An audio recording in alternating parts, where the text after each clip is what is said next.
Financement de l'Union européenne dans le cadre du 11e FED, le ministère des Infrastructures, des Transports terrestres et du Désenclavement a mis en place le programme d'appui à la gouvernance dans le secteur des transports terrestres au Sénégal, appelé communément PAGOTRANS. L'objectif du programme consiste à mettre en œuvre des activités de communication visant un changement de comportement de la part des usagers de la route, des conducteurs professionnels et privés face à l'insécurité routière. Ce programme regroupe les thématiques suivantes: la sécurité routière, la surcharge à l'essieu, la pollution de l'air, le genre et l'emploi.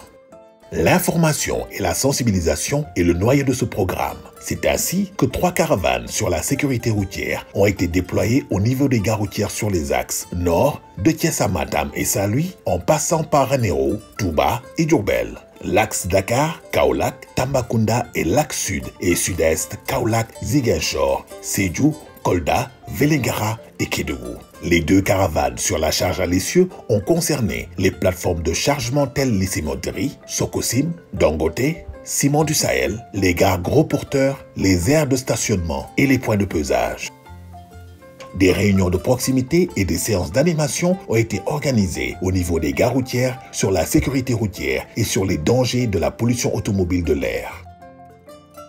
Pour élargir le champ d'intervention, PAGOTRANS a noué plusieurs partenariats avec plusieurs associations et certaines ONG, parmi lesquelles APROFES et ACRS à Kaolack, RCRS à Touba, Green Sénégal à Thiès, Club Changement Climatique à Ziguinchor, CERFLA à Linguère, Centre Chirac à Pékin et l'Association nationale des personnes victimes d'accidents à Dakar. Aussi, des personnes ressources ont été mises à contribution dans les activités liées à la sécurité routière. Au total, 158 animations sur la sécurité routière et la pollution automobile ont été effectuées dans les gares routières à Dakar et dans toutes les régions. Compte tenu du niveau de maîtrise du code de la route, des chauffeurs et autres professionnels ont bénéficié de séances de renforcement de capacité. 22 ateliers et animations ont été réalisés. Des activités de promotion de l'intégration des femmes dans les métiers du transport ont aussi été organisées. Il s'agit entre autres de rencontres de plaidoyer, d'ateliers de formation sur le genre au profit des groupements de femmes, d'associations féminines et de la cellule genre du ministère des Infrastructures, des Transports terrestres et du Désenclavement. Un publi-reportage sur la situation de la femme dans le secteur du transport a été réalisé et largement diffusé lors du 8 mars 2022, Journée internationale de la femme. Au niveau de l'information et la sensibilisation du grand public, des séances de causerie ont été organisées au niveau des quartiers. Les thèmes présentés lors de ces animations sous forme de questions-réponses ont été essentiellement axés sur la sécurité routière, la signification des différents panneaux de signalisation, les bons comportements à adopter sur la route. PAGOTRANS, en collaboration avec Laser International, a organisé des séances d'éducation routière pour 16 écoles de la région de Dakar et de Thiès. Le programme éducation à la sécurité routière vise à inculquer aux enfants un ensemble d'apprentissages leur permettant de se protéger des dangers de la circulation. Il s'agit de les sécuriser sur le trajet quotidien de l'école. 4 992 élèves dans 16 établissements avec 117 enseignants formés à Dakar et à Thiès. Dans cette optique, lors de la Journée de l'Europe, Madame l'ambassadeur de l'Union européenne a visité une des écoles PAGOTRANS élémentaires de Liberté 1. La sécurité routière, ça se passe dans le cadre de notre programme d'accompagnement de la politique du Sénégal en matière de gouvernance des transports qui s'appelle le PAGOTRANS.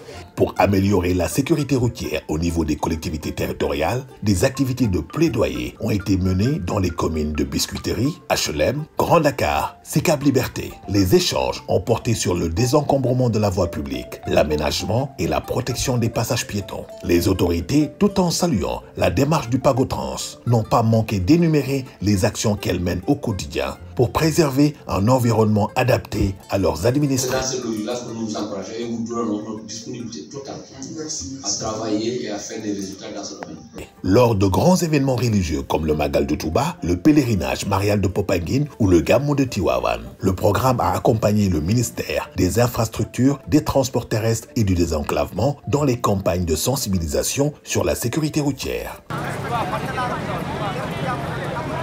Dans le cadre de l'appui que le volet communication a apporté à l'assistance technique AT, certaines activités ont été réalisées. Il s'agit d'un atelier sur l'audit de sécurité routière, la présentation de la Banque centrale des données routières, une rencontre sur le GENIS et la campagne de sensibilisation sur les bonnes pratiques sur le corridor Dakar-Bamako. Cette caravane a regroupé différents acteurs du transport et les forces de défense et de sécurité. On note une insécurité partielle sur les axes, liée souvent à des comportements des usagers de la route,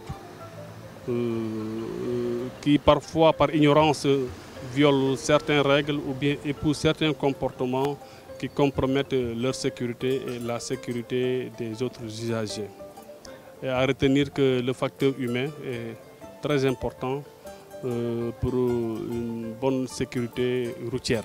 Vu l'importance des médias en tant que partie prenante, 2 ateliers d'information et sensibilisation et de renforcement de capacité ont été organisés à l'intention des journalistes. Le dernier atelier, résidentiel à Saly, a vu la présence de 25 journalistes, radio, télévision, presse écrite et digitale. À l'issue des travaux, un réseau de journalistes sur le transport et la sécurité a été mis en place.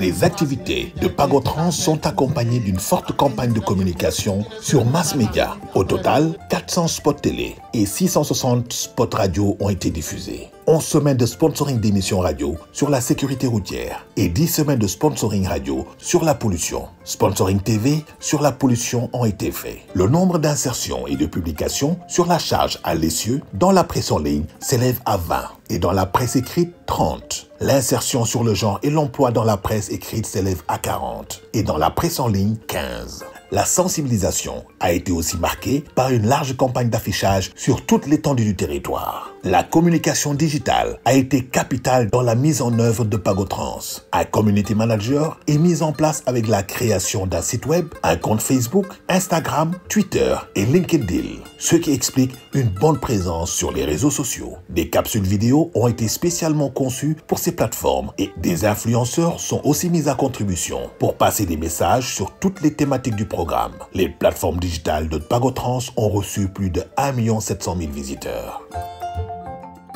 Pour des raisons de pérennisation, Pagotrans a accompagné l'Agence nationale de sécurité routière, ANASER, à l'organisation de 2 ateliers sur l'harmonisation de la collecte des données d'accidents et d'informations et la sensibilisation des parties prenantes. Aujourd'hui, Pagotrans est arrivé au terme de sa mission, mais la problématique de la sécurité routière demeure. À charge pour l'ANASER, qui vient de démarrer ses activités, de tout mettre en œuvre pour consolider les acquis et surtout impulser une nouvelle dynamique pour une meilleure sécurité routière.